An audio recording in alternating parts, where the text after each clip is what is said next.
Assalamualaikum warahmatullahi wabarakatuh. Alhamdulillahirabbil alamin. Wassalatu wassalamu ala asrofil anbiya'i wal mursalin sayyidina wa maulana Muhammadin wa ala alihi wa sahbihi ajmain. Amma ba'. Perkenalkan, nama saya Adi Surya. Saya pengajar di SMP Islam Terpadu Hidayatul Quran Boarding School Banjarbaru. Pada kesempatan yang baik ini, saya ingin mereview sebuah buku yang berjudul Siapa Aku? Apa Bakatku? Buku ini karangan Prabu Ganendra, yang mana ini adalah kecetakannya yang ke-10 di tahun 2022 kemarin dan diterbitkan oleh Semesta Hikmah. Buku ini berisi 25 topik dan 154 halaman, termasuk sedang, tidak terlalu tebal dan juga tidak terlalu tipis. Buku ini sangat cocok sekali bagi kita, mungkin sebagai seorang pengajar, untuk membantu siswa kita dalam mengenali dirinya. Atau mungkin antum semua sebagai seorang peserta didik, buku ini sangat bagus sekali untuk membantu kalian dalam mengenali diri kalian. Dikasih judul di depannya, menemani remaja dalam menentukan jati diri dan potensi diri.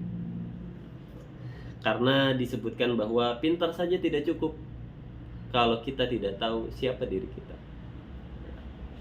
Oke, akan kita review yang pertama, bagaimana sih untuk mengenali diri kita. Di buku ini disebutkan bahwa bagaimana caranya. Yang pertama, apa yang sering kita lakukan. Jadi untuk mengenali diri kita harus tahu dulu apa yang sering kita lakukan. Jadi kebiasaan kita itulah, dari situ kita akan tahu potensi diri kita apa.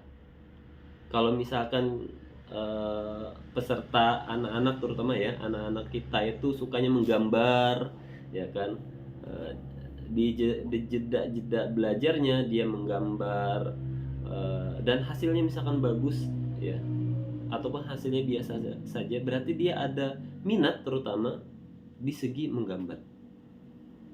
Apalagi kalau hasilnya bagus, berarti bukan hanya minat dia, berarti dia juga punya bakat. Yang kedua, apa yang paling membuatmu begitu asik? Kadang di kelas itu, ketika pembelajaran kosong, anak-anak itu mengisi dengan apa yang dia suka, ya kan? Kalau dia suka menggambar, itu papan tulis biasanya habis itu di gambar-gambar dia, karena memang dia sukanya itu.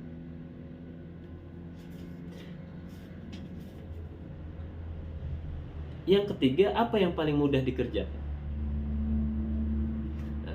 Kita ingat-ingat, misalkan diri kita ya, dalam mengerjakan sesuatu, apa yang paling mudah kita kerjakan, dan kita akan tahu secara perlahan, bahwa itulah potensi diri kita. Yang terakhir, apa yang selalu kita impikan. Itulah bagaimana tips-tips dalam mengenali diri kita. Kalau kita sudah mengenali diri kita, baik itu sesuatu yang kelebihan mungkin, ataupun ternyata kita kenali diri kita itu kekurangan, apa respon kita? Tentu kita harus menerima kenyataan itu, ya kan? Kita harus menerima tentang apa yang ada pada diri kita. Di buku ini juga disebutkan apa tanda kalau kita sudah menerima tentang kenyataan diri kita apa adanya. Ada beberapa poin. Yang pertama itu adalah selalu bahagia katanya. Jadi kalau kita selalu bahagia setiap harinya, apalagi kalau ketemu anak-anak ya, masalah itu harus dilupakan. Jadi salah satu tanda bahwa kita menerima diri kita apa adanya itu adalah dengan selalu bahagia. Yang kedua itu adalah terbuka untuk selalu dicintai, ya kan? Jadi kita harus terima perasaan bahwa orang mungkin mencintai kita, ya kan? Orang mungkin memuji kita, kita terima dengan baik, ya kan? Tidak dengan tidak dengan berlebihan. Yang ketiga itu tidak takut dengan kenyataan. Nah, ini penting. Kalau misalkan kenyataan itu baik buat kita, maka kita bersyukur. Kalau ternyata kenyataan itu tidak baik untuk kita, maka kita bersabar. Nah, kalau Allah berikan nikmat kepada kita, kita bersyukur. Kalau Allah berikan cobaan, berikan musibah kepada kita, maka kita bersabar.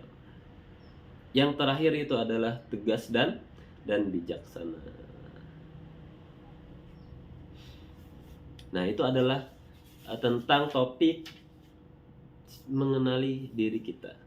Dan masih banyak lagi topik yang ada di sini. Itu baru satu yang saya bacakan, yang saya ceritakan.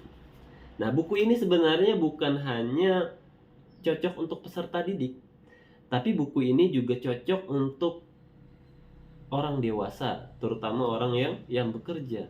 Kenapa saya bilang demikian? Karena di buku ini dibahas juga tentang bagaimana sih lingkungan kerja yang baik itu. Nah, kalau menurut pemirsa bagaimana lingkungan kerja yang baik itu? Oh, yang baik itu yang teman-temannya asik gitu kan, terus pimpinannya baik gitu kan, tidak ada yang toksik dan sebagainya. Nah, di sini bagaimana kita menciptakan lingkungan itu yang baik dan bagaimana juga kita mencintai pekerjaan kita. Dibahas tuntas di sini.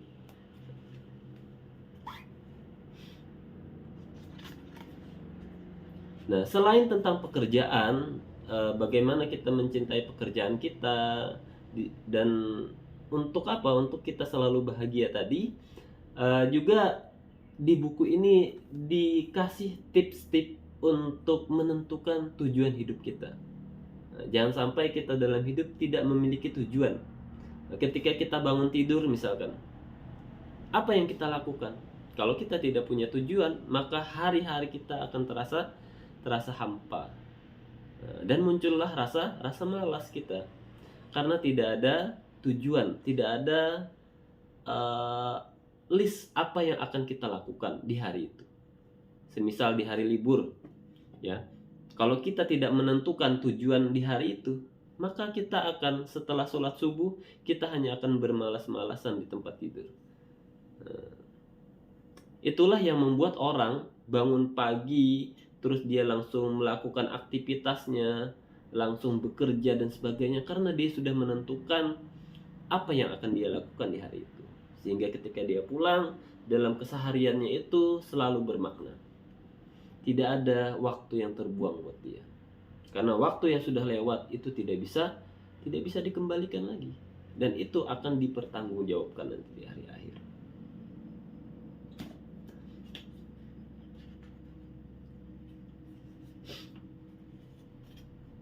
Nah, di buku ini juga sangat menariknya adalah di setiap topik itu ada kata-kata mutiaranya, kata-kata motivasinya.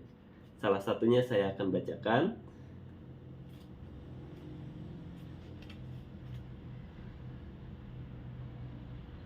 Nah, contoh nih, tentang gengsi. Gengsi membuat nilai diri menjadi rendah. Secara tidak langsung memang efek tidak terasa.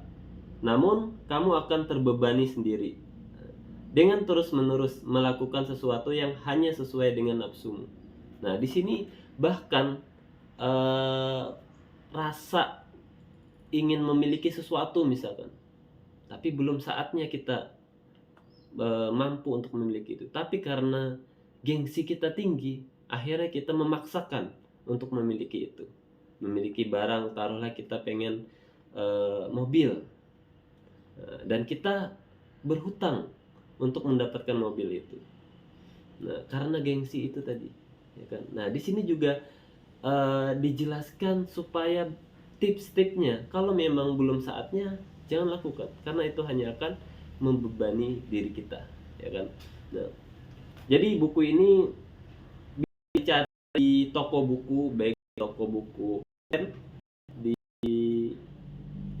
toko-toko hijau, toko kuning, maupun di Gramedia juga banyak buku ini, dan masih di bawah 5.000 nih ini buku. Dan juga kalau saya lihat secara keseluruhan, kelebihan ini adalah tiap topik itu ada kata-kata motivasi. Jadi ini akan memperkaya kata-kata yang masuk ke dalam kita. Dan juga kekurangannya adalah bagi kalian yang menyukai gambar, mungkin ini nggak menarik bukunya karena tidak ada gambar di dalamnya.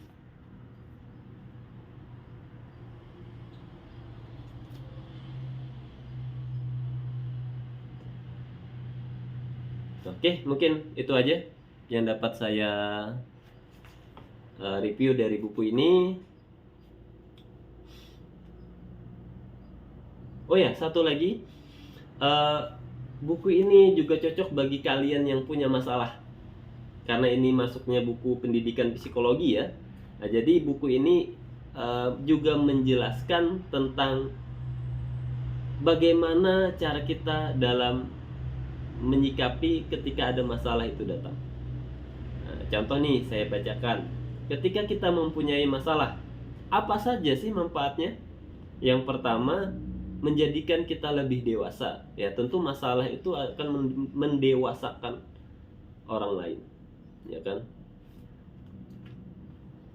Nah, dengan baik misalkan dalam bisnis, ketika kita diterpa musibah dalam bisnis kita, maka itu akan menjadikan pengalaman yang sangat berharga sekali. Makanya disebut bahwa menjadikan lebih dewasa. Yang kedua, masalah terasa begitu nikmat. Bayangkan kalau misalkan hidup kita itu datar saja, nah, tidak ada masalah sama sekali, nah, itu tidak tidak nikmat, terasa hampa hidup kita. Kalau ada lika-liku dalam perjalanan, nah, itu yang membuat dia terasa nikmat. Yang terakhir, bertambahnya ilmu. Dengan adanya masalah itu, maka kita akan mencari tahu, mencoba apa kira-kira penyelesaiannya akan masalah itu. Contohlah misalkan komputer kita rusak, ya kan, blue screen misalkan, maka kita akan mencari tahu bagaimana mengatasinya, ya kan. Wah, ternyata mengatasinya juga harus membawa ke tempat servis. Dan juga kita dapat belajar dari sana apa sih yang harus kita lakukan biar laptop itu atau komputer itu tidak terjadi blue screen itu tadi. Nah, bertambah ilmu kita, ya kan, dengan adanya masalah itu. Yang terakhir, bahwa masalah itu sebagai penghapus dosa. Jadi kalau kita diterpa masalah, diterpa musibah dan sebagainya, itu adalah sebagai penghapus dosa. Oke, mungkin itu yang dapat saya sampaikan pada kesempatan kali ini. Salah hilap mungkin mohon maaf. Wabillahi taufiq wal hidayah. Assalamualaikum warahmatullahi wabarakatuh.